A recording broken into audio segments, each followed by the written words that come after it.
Buenas noches, bienvenidos a nuestro día 20º de literatura en tiempos de peste. Para el día de hoy les quiero presentar una autora muy interesante que se llama Gloria Anzaldúa. Gloria Anzaldúa proviene de padres migrantes, ella es de El Valle, California. Allí escribe su obra. Ella nace en 1942 y fallece en 2004, también conocida por otros trabajos académicos de feminismo y teoría queer. Hoy vamos a leer este texto, es un texto en inglés y podemos decir que es muy interesante porque también interviene el español.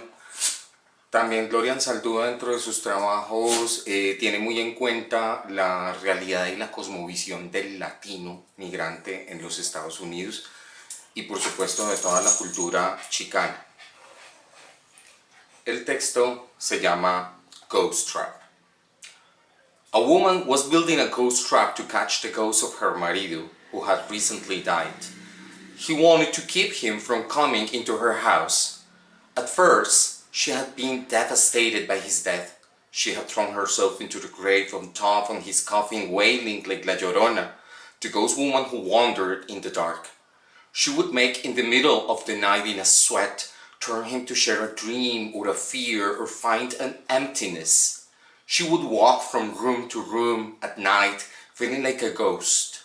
The loneliness turned into anger at his desertion. One night, the second week after his death, she woke up to find him in bed with her, or rather his ghost. "Viejo!" she cried out, smiling for the first time since his death, but suddenly she frowned and felt fear squeeze her heart. During the day, he would follow her around the house and to the backyard, but he would never go beyond the front gate when she left to run errands. She began to spend more time away from the house. She realized that she missed her solitude. Instead of making her feel wanted and protected as his presence had before his death, his constant hovering now stifled her. "Viejo, why do you keep coming back every night? Did you leave something unfinished? Is there some business you want to complete? Tell me, I'll help you do it." Nada, viejita linda. "Bring me clean clothes," he said to her in a wisp of a whisper. "Ah, estás muerto. ¿Para qué necesitas ropa? You're dead. You have no need of clothes," she whispered back. His repeated requests, which seemed to get louder and louder, finally drove her to the closet. Of course, his clothes were missing. She had given away. Now she would have to go into the shop to buy men's things and face the look of censure in the shopkeeper's face at how fast she had replaced her husband with another man.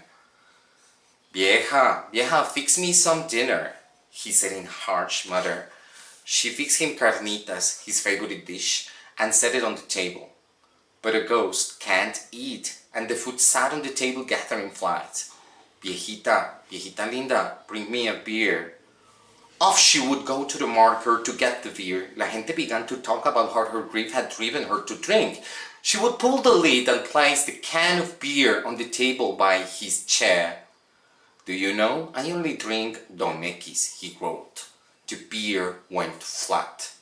She was tempted to drink his beer to alleviate her increasing irritation. Tending to his guts seemed to take her all her time. She began to resemble the washing and cooking and trimming his hair and toenails when he was just alive. Just when she thought herself free, the pisser was back and more trouble now that when he was dead.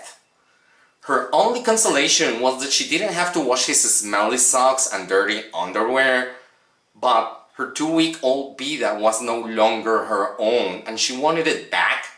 How could she stop her marido muerto from returning? One day, she got inspired. She made a little model of her house with popsicle sticks and glue and placed it in a safe spot halfway between the grave and the nearby cemetery in her home. She had heard that ghosts don't have a sense of perspective. Rocking back and forth, her chair creaked on the porch as she waited for El Espanto to enter the model house, thinking it was the real one. That night, she did not awaken. In the morning, when she woke, she turned toward the side where her husband had been sleeping the last 30 years.